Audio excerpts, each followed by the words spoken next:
Hi hi உங்ககிட்ட நான் ரொம்ப நாளாக இந்த கண்டென்ட்டை நான் சொல்லணும்னு நினச்சிட்டு இருந்தேன். ஃபேஸ்புக்கில் எழுத்தாளர்கள்லாம் எழுதுவாங்க இல்லையா, நான் பேச்சாளர் தானே. அப்போ நான் பேசி நான் வீடியோ பண்ணுறது தான் அது கரெக்டாக இருக்கும். என்ன கண்டென்ட் அப்படின்னு கேட்குறீங்கன்னா, இது ரொம்ப ஒரு முக்கியமாக நம்ம எல்லாரும் தெரிஞ்சுக்க வேண்டிய ஒரு கண்டென்ட்டு.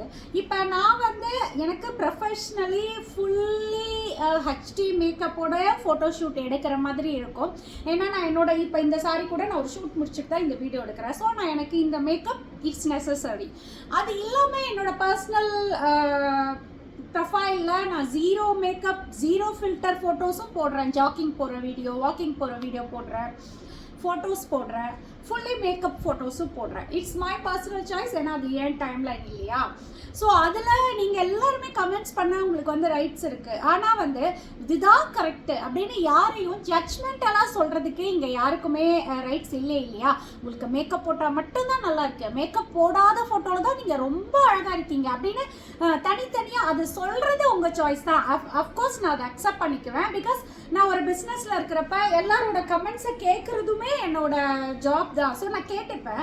பட் ரொம்ப ஜட்ஜ்மெண்டெல்லாம் அந்த கமெண்ட்ஸில் ரொம்ப ஒரு மாதிரி ஹர்ட்ஃபுல்லாக சொல்லக்கூடாது. நானும் இது சொல்லலை, நான் ஒரு எக்ஸாம்பிளுக்காக என்ன சொன்னேன். பட் இங்கே இருக்கிறவங்க நிறைய பேர் இப்போ மேக்கப்பை பற்றி பயங்கரமாக கமெண்ட் பண்ணுறாங்க. Makeup is an art.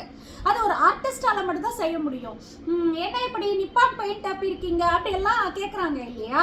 அப்போ மேக்கப் போடுறவங்களை அப்படி கேட்குறதுக்கு காமெடி அப்படின்ற சர்க்கிள்குள்ளே நீங்கள் கொண்டு வரீங்கன்னா, மேக்கப்பே போடாமல் நான் ஒரு ஐப்ரோஸ் கூட வாழ்க்கையில் த்ரெடிங் பண்ணதில்லை. ஐயோ நான்லாம் மாய்ஸ்சரைசர் கூட போட மாட்டேன், நான்லாம் சலூன் பக்கம் போயே 2-3 வருஷம் ஆச்சு அப்படின்னு தன்னோட ஸ்கின் மெயின்டெனன்ஸ் பண்ணாததை பெருமையாக சொல்கிறவங்க கிட்ட போய் ஏமா இப்படி எண்ணெய் வழிஞ்சு இப்படி அழுக்கு மூஞ்சியோட இருக்க அப்படின்னு நாம போய் கேட்க முடியுமா?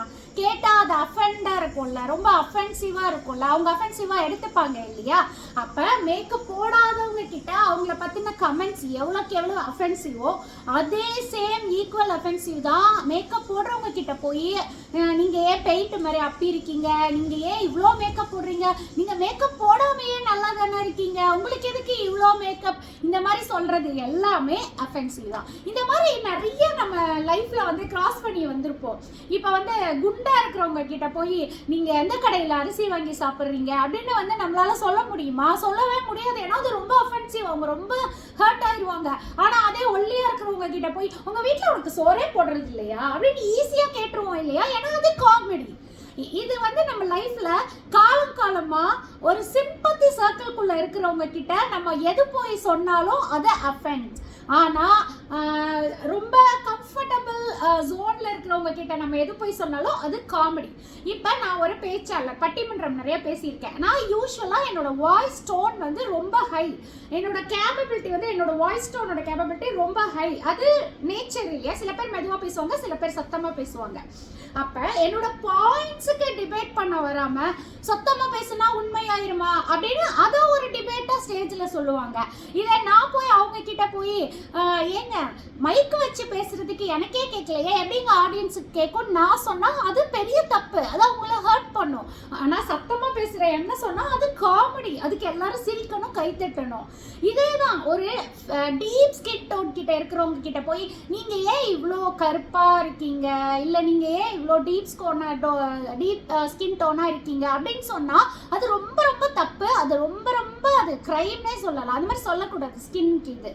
ஆனால் அதே தான் ஃபேர் ஸ்கின் டோன் இருக்கிறவங்க கிட்ட போய் ஏன் மைதா மாவு, தயிர் சாதம் இப்படின்னு சொல்றதும் இது எவ்வளோக்கு எவ்வளோ தப்போ அதே அளவு அதுவும் தப்பு. அதை தான் நான் சொல்ல வர்றேன். இப்போ காலகாலமா என்ன நம்ம எல்லாரும் பேசிட்டு வரோம், ஒரு சைக்கிளோ ஒரு காரோ ஒரு ரோட்ல மோதுது, ஆக்சிடென்ட் ஆகுதுன்னா கண்ணை மூடிட்டு சைக்கிள் ஓட்டிட்டு வரவங்களுக்கு நம்ம சப்போர்ட் பண்ணுவோம். ஏன்னா கார் ஓட்டிட்டு வரவங்க மட்டும்தான் தப்பு பண்ணியிருப்பாங்க அப்படின்னு நம்ம மனசுல எங்கேயோ ஆழமா பதிஞ்சிருக்கு. காலமா ஒரு சிம்பத்தி சர்க்கிள்குள்ள இருக்கிறவங்கள பத்தி சொல்ற காமெண்ட்ஸ் அவங்களுக்கு எவ்வளோ ஹர்ட்ஃபுல்லா இருக்குமோ அதே அளவு ஹர்ட்ஃபுல் தான் கம்ஃபர்டபுள் ஜோன்ல இருக்கிறவங்க கிட்ட சொல்ற காமெண்ட்ஸும் ரொம்ப தப்பு. அதை நம்ம காமெடின்ற சர்க்கிள்குள்ள லைஃப்குள்ளே எடுத்துகிட்டு போயிட்டா அவங்கள நம்ம என்ன வேணாலும் பேசலாம் அப்படின்னு ஈஸியாக பேசக்கூடாதுன்றது என்னோட கருத்து, என்னோட சஜஷன். நான் எனக்கு மனசில் தோன்றதை நான் ஷேர் பண்ணணும்னு ஆசைப்படுறேன். எப்பயுமே எளியவர் பக்கம் நிற்பது அறம் அப்படின்னு ரொம்ப ஜெனரிக்காக ஒரு ஸ்டேட்மெண்ட் நம்ம எப்பயுமே எழுதுவோம், சொல்லுவோம். அது ரொம்ப கைத்தட்டெல்லாம் கிடைக்கும். சில பேர் பட்டிமன்றத்தில் ஸ்டேஜ்லலாம் சொல்லுவாங்க, எளியவர் பக்கம் நிற்பது தான் அறம் அப்படின்னு அப்படியே பயங்கர ஆவேசமாக பேசுவாங்க. எழுதுறவங்க கூட நிறைய பேர் FBல எழுதுறாங்க. அது ரொம்ப ஜெனரிக் ஸ்டேட்மெண்ட், அது ரொம்ப தப்பு. நியாயத்தின் பக்கம் நிற்பது தான் அறம். எந்த பக்கம் நியாயம் இருக்கோ அந்த பக்கம் நிற்கிறது தானே அறம். தப்பு யார் பண்ணாலும் தப்பு தான், யார் சொன்னாலும் ஹர்ட்டு தான். அப்போ இது சரி அப்படின்னு நான் சொல்லவே கிடையாது, ரொம்ப தப்பு. இது எந்த அளவு தப்போ அதே அளவு இதுவும் தப்பு. ஸோ எதையுமே ஜட்ஜ்மெண்டெல்லாம் பண்ணாதீங்க. சோஷியல் மீடியா ஒரு ஹாப்பினஸ்க்கு, ஒரு ஷேரிங்க்கு, வீட்டில் ரொம்ப ஸ்ட்ரெஸ்ஸாக இருக்குது, ஆஃபீஸில் ரொம்ப ஸ்ட்ரெஸ்ஸாக இருக்குது, சொசைட்டியில் ரொம்ப ஸ்ட்ரெஸ்ஸாக இருக்கிறவங்க அப்படின்றவங்க தான் சோஷியல் மீடியாவுக்கு வராங்க. ஸோ அங்கேயும் வந்து நீங்கள் உங்களோட ஜட்ஜ்மெண்டல் தாட்டை போட்டு பிஸ்னஸ் பண்ணுற விமன்னாலே இப்படி தான். நீங்களும் பிஸ்னஸ் பண்ணி என்ன செய்ய போகிறீங்க? உங்ககிட்டலாம் என்ன இருக்க போகுது குவாலிட்டி? நீங்கள் மாடல் தானே அப்படின்னு ரொம்ப ஈஸியாக எந்த ஒரு ப்ரொஃபஷனுமே அது மேலே வந்து ரொம்ப ஈஸியாக பழி போட்டு பேசாமல் ஜட்ஜ்மெண்டெல்லாம் இல்லாமல் ஒரு மாதிரி இந்த சோஷியல் மீடியா லைஃப்பை ஹாப்பியாக நம்ம நினச்சா கொண்டு போகலாம்.